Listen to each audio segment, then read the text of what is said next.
Assalamualaikum warahmatullahi wabarakatuh. Jumpa lagi sama saya Risa Wulandari dari Unjani Cimahi. Kali ini saya akan mempresentasikan instrumentasi spektrofotometri inframerah.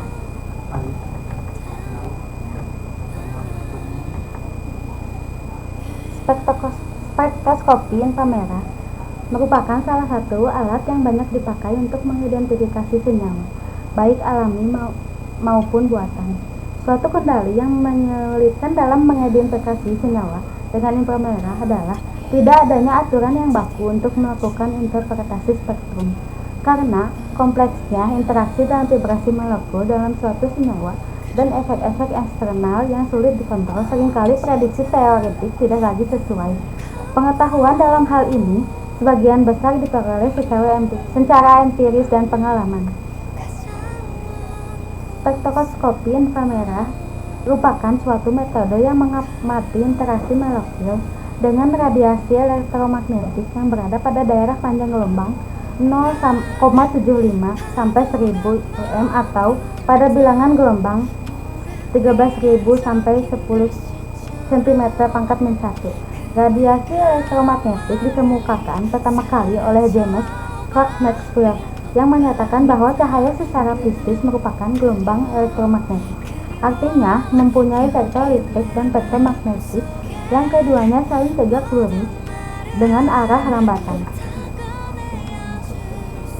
Prinsip kerja dari spektrofotometri inframerah adalah bila sebuah cuplikan yang ditempatkan di dalam spektrofotometer inframerah dan dikenai radiasi inframerah yang berupa panjang gelombangnya secara berkesinambungan menyerap cahaya. Jika radiasi yang masuk bersesuaian dengan energi getaran molekul tertentu, spektrofotometer inframerah memaya daerah rantangan dan lenturan molekul.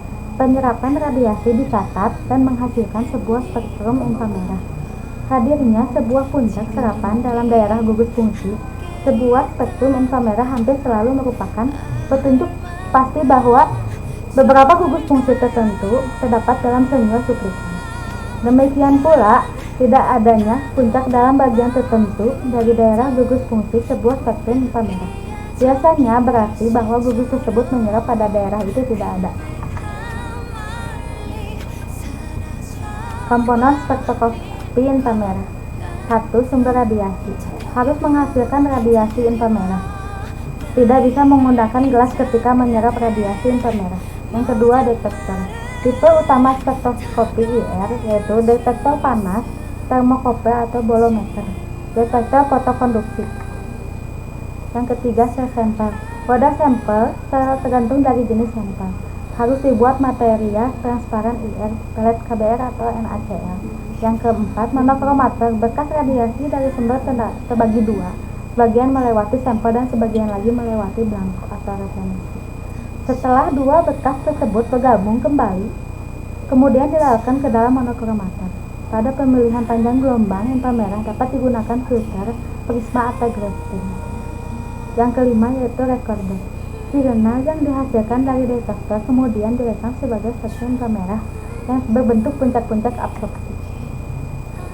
Berikut adalah pembahasan hasil spektrum inframerah dengan spektrum FTIR. Dari ekstrak biji mahoni memperlihatkan adanya peta serapan pada bilangan gelombang 3020 cm pangkat min 1, menunjukkan adanya gugus amino sekunder NH. Gugus menegaskan bahwa senyawa tersebut merupakan gugus alkaloid. Serapan pada gelombang 1150 cm pangkat min 1 menunjukkan gugus CO ether. Dan serapan pada 750 cm pangkat min 1 menunjukkan adanya situs ion penjena berposisi orto. Berikut kelebihan dan kekurangan spektroskopi IR. Kelebihan dalam pengalaman data. Pengiriman data dengan inframerah dapat dilakukan kapan saja karena pengiriman dengan inframerah tidak membutuhkan sinyal. Yang kedua, pengiriman data dengan inframerah dapat dikatakan mudah karena termasuk alat yang sederhana. Yang ketiga, pengiriman data dari ponsel tidak memakai biaya atau gratis. Kelemahan pada inframerah dalam pengiriman data yaitu 1. Pada pengiriman data dengan inframerah, kedua lubang inframerah harus berhadapan satu sama lain. Hal ini agak menyulitkan kita dalam mentransfer data karena cara yang merepotkan. Yang kedua, infra merah sangat berbahaya bagi mata, sehingga jangan sekalipun salahkan infra merah mengenai mata. Yang ketiga, pengiriman data dengan infra merah dapat dikatakan lebih lambat dibandingkan dengan rekamnya Bluetooth.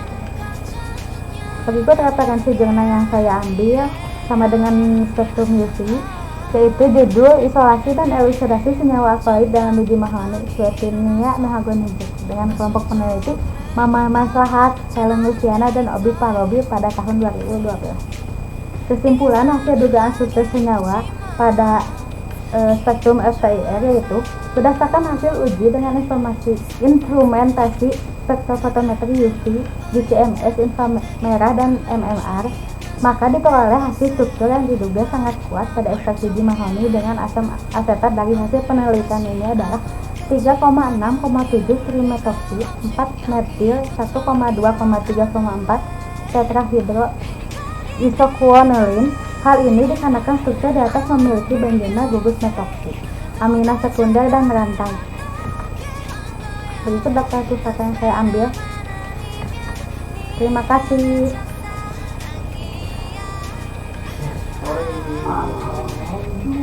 Wow.